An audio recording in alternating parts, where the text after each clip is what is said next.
नमस्कार मंडळी, आज आपण पाहणार आहोत मिथुन राशीचं जून 2026 या महिन्याचं सविस्तर राशी भविष्य। हा महिना मिथुन राशीच्या व्यक्तींसाठी अनेक चढ उतार घेऊन येणार असला तरी योग्य वेळी घेतलेले निर्णय आणि संयम यामुळे तुम्हाला चांगले यश मिळू शकते। विशेष म्हणजे या महिन्यात तयार होणारे काही शुभ राजयोग तुमच्या आयुष्यात सकारात्मक बदल घडवू शकतात। तत्पूर्वी जर तुम्ही अजून श्री देशपांडे गुरुजी चॅनेलला सबस्क्राईब केलं नसेल तर लगेच सबस्क्राईब करा आणि नोटिफिकेशन बेल दाबा।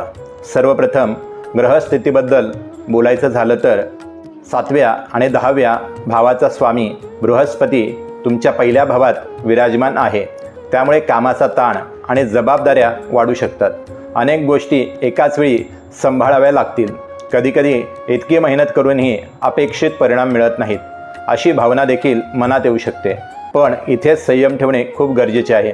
राहू 9व्या भावात असल्यामुळे भाग्याची साथ काही वेळा कमी मिळाल्यासारखी वाटेल। म्हणजेच काही कामं शेवटच्या क्षणी अडकू शकतात किंवा उशिरा पूर्ण होऊ शकतात। पण काळजी करण्यासारखं काही नाही, कारण तुमच्या राशीचा स्वामी बुध 29 मे ते 22 जूनपर्यंत पहिल्या भावात राहणार आहे। बुधाची ही स्थिती तुमच्यासाठी आत्मविश्वास, संवाद, कौशल्य आणि निर्णय क्षमता वाढवणारी असेल। त्यामुळे या काळात तुम्ही स्वतःला खूप सकारात्मक आणि उत्साही अनुभवू शकता। 22 जून नंतर बुध दुसऱ्या भावात प्रवेश करेल। यामुळे आर्थिक बाबतीत काही चांगले संकेत मिळू शकतात। अडकलेले पैसे मिळणे, नवीन उत्पन्नाचे मार्ग तयार होणे किंवा आर्थिक नियोजन सुधारण्याची संधी मिळू शकते। आता करिअर आणि व्यवसायाबद्दल बोलूया। जून महिना करिअरच्या दृष्टीने चांगल्या संधी घेऊन येणार आहे। नोकरदार व्यक्तींना कामाच्या ठिकाणी अतिरिक्त जबाबदाऱ्या मिळू शकतात। सुरुवातीला या जबाबदाऱ्या जड वाटतील, पण पुढे याच गोष्टी तुमच्या प्रगतीसाठी फायदेशीर ठरतील। वरिष्ठ अधिकारी तुमच्या कामाकडे लक्ष देतील, त्यामुळे कामात निष्काळजीपणा बिलकुल करू नका। सहकाऱ्यांचा देखील तुम्हाला चांगला पाठिंबा मिळेल। टीमवर्कमुळे काही मोठी कामं पूर्ण होतील। ज्यांना नोकरी बदलायची आहे किंवा नवीन संधी शोधायच्या आहेत त्यांच्यासाठी देखील हा काळ अनुकूल आहे।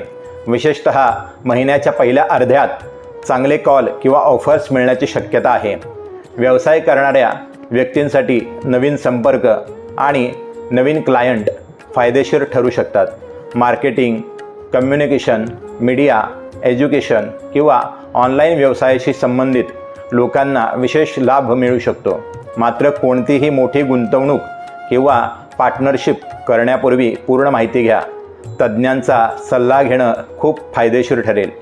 आर्थिक स्थितीबद्दल बोलायचं झालं तर जून महिना आर्थिकदृष्ट्या मिश्र स्वरूपाचा राहू शकतो। उत्पन्नाचे मार्ग खुले राहतील, मेहनतीचे फळ मिळेल आणि काही लोक स्वतःसाठी एखादी खास वस्तू किंवा भेटवस्तू खरेदी करतील।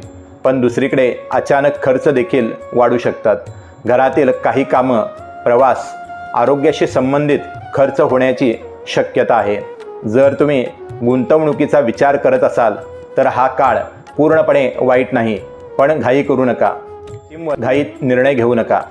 विशेषतः शेअर मार्केटमध्ये पैसे गुंतवताना सावधगिरी बाळगा। रिस्क घेण्यापेक्षा सुरक्षित गुंतवणुकीवरती भर दिलेला केव्हाही चांगला। प्रेमसंबंध आणि वैवाहिक जीवनाबद्दल बोलायचं झालं तर हा महिना खूप सुंदर अनुभव देणारा असू शकतो। पावसाळ्याचं वातावरण आणि भावनिक जवळीक यामुळे पार्टनरसोबत वेळ खास जाईल। नात्यातील संवाद वाढेल आणि एकमेकांना अधिक समजून घेण्याची संधी मिळेल। जे लोक सिंगल आहेत त्यांच्यासाठी देखील हा काळ खूप खास ठरू शकतो। एखादी नवीन व्यक्ती आयुष्यात येऊ शकते, मात्र लगेच कोणावरही अतिविश्वास ठेवू नका। नातं हे हळूहळू पुढे नेणं योग्य राहील। कौटुंबिक जीवनात देखील आनंदाचे क्षण मिळतील। कुटुंबासोबत वेळ घालवण्याची संधी मिळेल। नातेवाईक किंवा मित्रांसोबत भेटीगाठी होतील।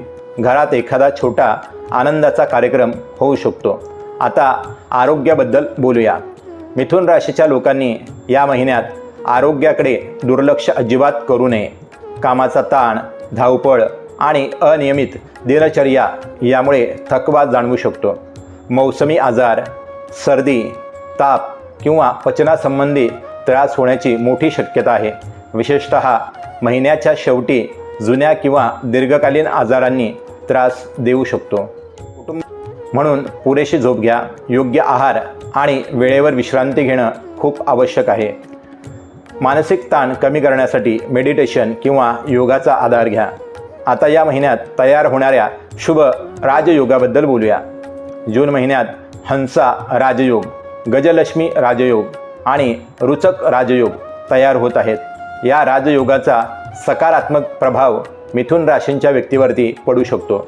विशेषतः नवीन कामांची सुरुवात, आर्थिक लाभ, सामाजिक मानसन्मान आणि आत्मविश्वास वाढण्याचे संकेत आहेत. तुम्ही एखादा नवीन उपक्रम सुरू करण्याचा विचार करत असाल तर हा काळ चांगला ठरू शकतो. मात्र काही लोकांना करिअरमध्ये मोठी संधी मिळू शकते, तर काही समाजात प्रतिष्ठा आणि ओळख मिळण्याची शक्यता आहे. वर्षभराचा विचार केला तर सुरुवातीचे काही महिने थोडे संत गेले असतील. भूतकाळातील काही गोष्टी मानसिक त्रास देतील, पण आता परिस्थिती हळूहळू सुधारताना दिसेल. तुम्ही घेतलेली मेहनत वाया जाणार नाही. शनिदेव तुमच्याकडून प्रामाणिकपणा आणि जबाबदारीची अपेक्षा करत आहेत. त्यामुळे कोणतंही काम करताना शॉर्टकट बिलकुल वापरू नका. संयम ठेवा आणि सातत्य ठेवा. गुरुची कृपा तुमच्या आयुष्यात समाधान आणि यश दोन्ही घेऊन येऊ शकते. या महिन्यासाठी एक छोटासा उपाय: नियमितपणे विष्णू सहस्रनामाचा जप करा. तसेच बुधवारी गाईला हिरवा चारा किंवा हिरवे मूग खाऊ घाला. यामुळे मानसिक शांतता आणि सकारात्मक ऊर्जा मिळू शकते. तर मंडळी, हे होतं मिथुन राशीचं जून 2026 महिन्याचं सविस्तर राशी भविष्य. मंडळी, आता वेळ आली आहे आजच्या त्या विशेष घोषणेची, ज्याची तुम्ही वाट पाहत होतात. तुमच्या आयुष्यात नोकरी मिळत नाही आहे का? व्यवसायात सतत तोटा होतो आहे का? मुलांचे लग्न जुळण्यात अडचणी येत आहेत का? किंवा घरात नेहमी आजारपण आणि पैशाची चणचण भासते का? काळजी करू नका, आता मी थेट तुमच्या मदतीसाठी उभा आहे. तुमच्या या सर्व समस्यांचे निवारण करण्यासाठी आम्ही पूर्णपणे मोफत कुंडली मार्गदर्शन सुरू केले आहे. यासाठी तुम्हाला कोणतीही फी देण्याची गरज नाही. हे मार्गदर्शन थेट तुमच्या व्हॉट्सअपवरती दिले जाईल. तुम्हाला काय करायचं आहे? स्क्रीनवर दिसत असलेल्या आणि खाली डिस्क्रिप्शनमध्ये दिलेल्या आमच्या व्हॉट्सॲप नंबरवर तुम्हाला तुमची माहिती एका मेसेजमध्ये पाठवायची आहे. तुमचे पूर्ण नाव, तुमची अचूक जन्मतारीख, जन्माची वेळ, जन्माचे ठिकाण, गाव किंवा शहर आणि तुमचा फक्त मुख्य एक प्रश्न. माझी एकच नम्र विनंती आहे, हे मार्गदर्शन मी तुमच्यासाठी पूर्णपणे मोफत करत आहे. जेव्हा तुम्हाला माझ्याकडून व्हॉट्सॲपवरती तुमच्या प्रश्नाचे उत्तर मिळेल आणि जर तुम्हाला माझे मार्गदर्शन योग्य वाटले तर फक्त आमच्या चॅनेलला सबस्क्राईब करा आणि आपल्या या व्हिडिओच्या खाली तुमचा एक अनुभव एका छानशा कमेंटद्वारे नक्की शेअर करा. तुमचे हेच प्रेम माझ्यासाठी माझी फी असेल. लक्षात ठेवा, या नंबरवरती कॉल करू नका, कारण कॉल उचलणे शक्य होणार नाही. फक्त तुमची माहिती व्हॉट्सॲपवरती मेसेज करून ठेवा. 24 ते 48 तासात तुम्हाला तुमचे उत्तर नक्की मिळेल. चला तर मग आजच तुमची माहिती मेसेज करा. उद्या पुन्हा भेटूया नवीन पंचांगासह. तोपर्यंत श्री स्वामी समर्थ. व्हॉट्सॲप